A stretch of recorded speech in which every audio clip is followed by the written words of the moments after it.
What's up, guys? Hey, I have a 2007 Ford Edge here. I believe the 2008 is the same. I'm going to show you guys how to change your serpentine belt and your idler pulley, aka tensioner. I've already pulled the wheel off, and I've pulled the fender liner out, or as properly called would be the splash shield. Those are over here, the plastic shield wheel.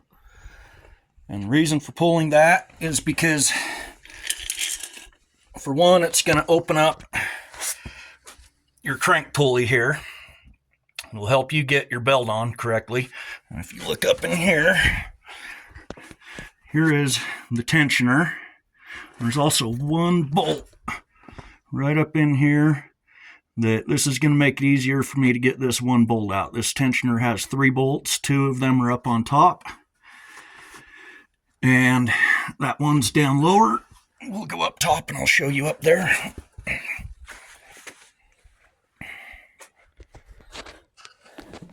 Now it's a little bit of a tight area in here. I have a flashlight set up so you can see this right here is the tensioner. And there are 2 bolts up on top. You might not be able to see them. There's one up here, and then there's one over here. I'll be able to access those from the top. It'll still be a little tight.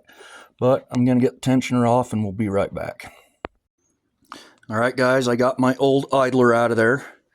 And as you can see, it takes 3 bolts. They are 8mm head. It's kind of tight space in there. You will be able to get small 1/4" ratchet in there with a shallow socket. And as always with any new parts, obviously they look a little bit different, but I've checked bolt patterns. I've compared the pulleys to each other. Everything looks correct. So make sure you have the correct one before you go installing it. Now I want to show you.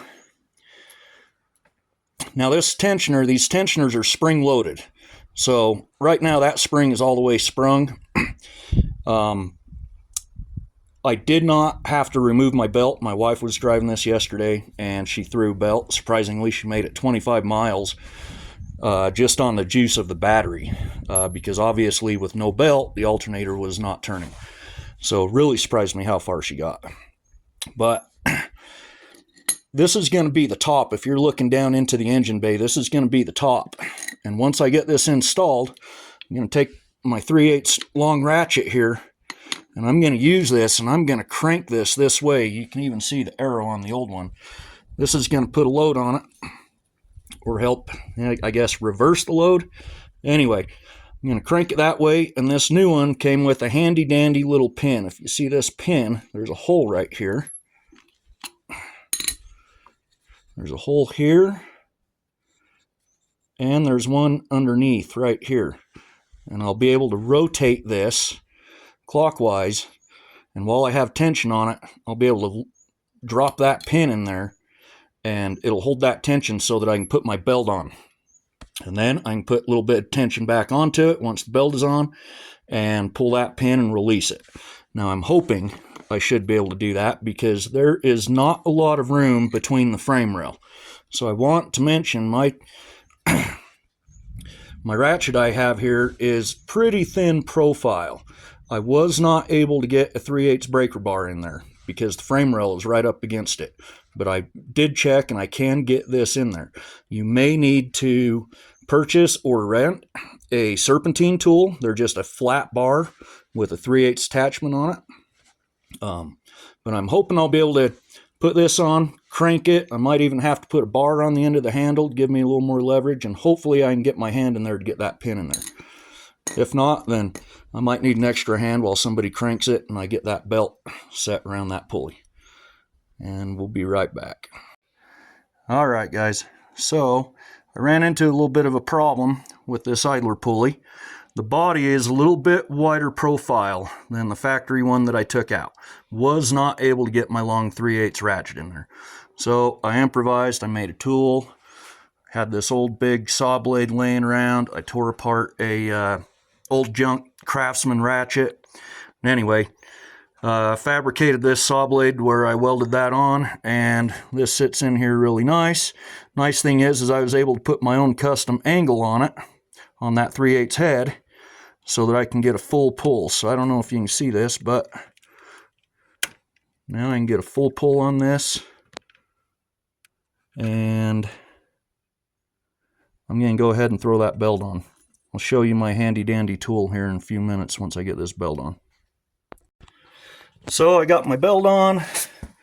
Did have to have my wife come and hold tension with my new tool to get that belt around the idler pulley. And here's my tool I made. Old great big saw blade I've had kicking around. I have like 100 of these things. Yeah, I just took the guts out of a Craftsman ratchet, and I had to grind down the gear a little bit and welded it onto this. So no big deal. My nearest store to go get one of these, which I used to have one of these. I did auto body for 25 years, but when I left the shop a few years ago and moved, I think I left it there. And so anyway, instead of going to town, which is a 2-hour round trip for me to go rent one and return it, decided to make this real quick. Anyhow, if I were you, I would make sure that you either rent one or purchase one. The nice thing about what I did with this was I was able to put that 3/8 on at an angle where I could get a full throw on this thing, and I needed every little bit that I could pull before hitting the radiator hose, so that actually worked out way nice.